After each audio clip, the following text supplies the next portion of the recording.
Bonsoir les amis, j'espère que vous allez toutes et tous aussi bien que moi. Je suis très heureuse de vous retrouver pour aborder en votre compagnie la notion de contrat.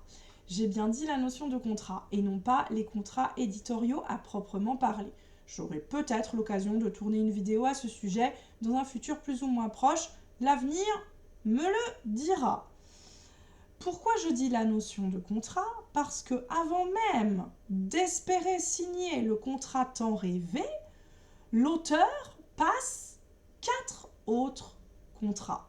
Il le passe avec lui-même et avec sa passion ou avec son métier. Sa passion pour l'écriture, pour la littérature.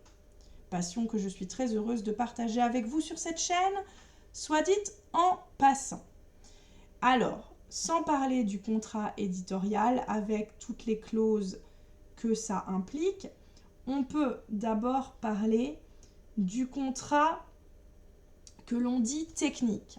Le contrat technique, c'est le contrat que vous passez avec vous-même lorsque vous vous engagez à bien mettre en pratique tout ce que votre coach littéraire vous a appris, c'est-à-dire vous vous engagez à créer votre univers, à dessiner vos personnages, à choisir un narrateur, etc., etc. Vous vous engagez à passer en revue tous les points techniques sur lesquels il vous faut faire des choix et vous dessinez votre propre ligne de conduite sur laquelle vous allez marcher tout au long de la conception et de la rédaction, pardonnez-moi, de votre ouvrage, qu'il soit réel ou de fiction.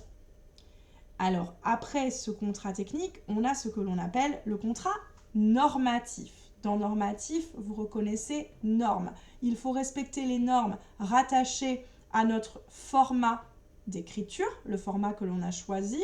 Il peut s'agir d'un roman, d'une nouvelle, d'un recueil. Je vous renvoie bien volontiers à ma vidéo intitulée « Les formats d'écriture ». Mais contrat normatif aussi parce qu'il s'agit de respecter les normes liées, les normes rattachées au genre littéraire, genre ou sous-genre littéraire que vous avez choisi, le théâtre, la poésie, la science-fiction, le conte ou autre. Voilà, j'ai abordé certains genres littéraires dans différentes vidéos et je continuerai bien volontiers à les explorer avec vous. Contrat technique, contrat normatif, mais aussi contrat intime. Contrat intime parce que vous devez être en accord avec vous-même. Vous devez écouter votre petite voix intérieure et être, je n'ai pas peur de le dire, dans le no regrets. N'avoir aucun regret, avoir l'impression d'avoir défendu vos idées, d'avoir défendu vos valeurs, vos convictions, d'avoir tout dit, de vous être exprimé à la fois avec les tripes, avec le cœur et avec votre intellect. Voilà, je ne regrette rien, je m'arrête, je propose mon ouvrage aux éditeurs et à mes lecteurs potentiels sans me dire j'aurais dû m'arrêter là, j'ai oublié de dire ça, j'aurais dû développer plus ce point-là, etc., etc., etc. Contrat intime. Enfin, on parlera de contrat de prélecture. Ça, c'est un contrat que vous allez passer avec vos lecteurs potentiels. Et tout particulièrement durant la conception et la rédaction d'un ouvrage fictif. Dans un roman, vous allez chercher à développer une intrigue, vous aurez donc un début, un développement et un dénouement. Et tout au long de l'histoire, différentes questions vont se poser. Vous allez indirectement poser ces questions au lecteur et vous allez vous engager à ne laisser aucune question en suspens, que cette question soit rattachée à l'intrigue principale ou aux intrigues secondaires, que cette question ait plus ou moins d'importance à vos yeux. D'accord? Vous répondez à toutes les questions. Je vais vous donner un exemple. Vous savez déjà que mon premier roman traite de l'illettrisme. je vous en ai déjà parlé, roman qui n'a malheureusement pas été retenu par les éditeurs, mais que je ne regrette en aucun cas d'avoir proposé. Plusieurs questions se posaient. Mon héroïne, Luna, va-t-elle réussir à acquérir le réflexe de la lecture ou restera-t-elle illettrée? Deuxième question, mon héroïne, Luna, va-t-elle obtenir la réponse à sa grande question?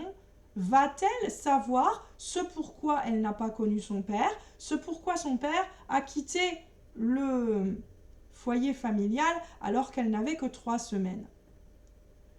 Question suivante, troisième et dernière question.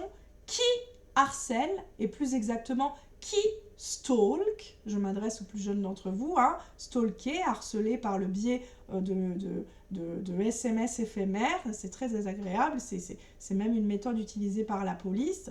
Qui stalk Stella, la meilleure amie de Luna? Qui le harcèle? Qui lui fait vivre un calvaire, puisque vous ne le savez pas, mais si Luna est illettrée, sa meilleure amie Stella, quant à elle, est handicapée moteur suite à une chute de cheval. Voilà.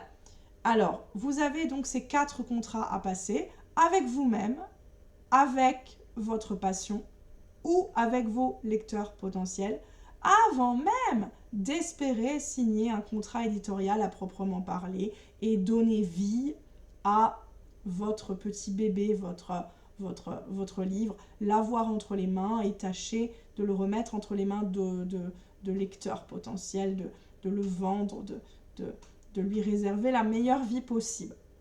Voilà. Et bien maintenant, à vous de réfléchir à tous ces contrats, à vous de vous poser les bonnes questions. J'espère vous y avoir aidé.